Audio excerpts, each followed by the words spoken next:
जय जोहार, स्वागत है आप मन के न्यूज़ 36 से छत्तीसगढ़ के आवाज में। तो चला खबर छत्तीसा के शुरुआत करथन। प्रदेश में धान के सरकारी खरीदी 1 नवंबर ले शुरू हो जाही। मुख्यमंत्री भूपेश बघेल हर ट्वीट कर जानकारी दिहिस।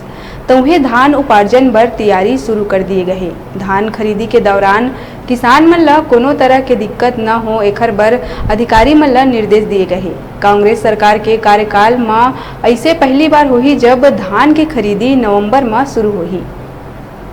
अभी लगातार भेंट मुलाकात कार्यक्रम में हम लोग जा रहे हैं। रायगढ़ में 1 सितंबर से हमने शुरू किए और लगातार अभी भी बालोद जिले में जा रहे हैं किसानों के बीच में।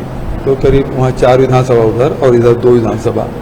तो सभी किसानों ने ये मांग की कि इस साल फसल जल्दी पक जाएगा, और तो मैंने निर्देश दिया अधिकारियों को कि तैयारी करो, बारदाने की स्थिति क्या है, खरीदी की स्थिति क्या है, वहाँ जो खरीदी केंद्र है उसकी व्यवस्था देखो। शायद उसको जानकारी हो गई होगी। हमारी तैयारी पहले से और 1 नवंबर से ही धान खरीदी शुरू करेंगे।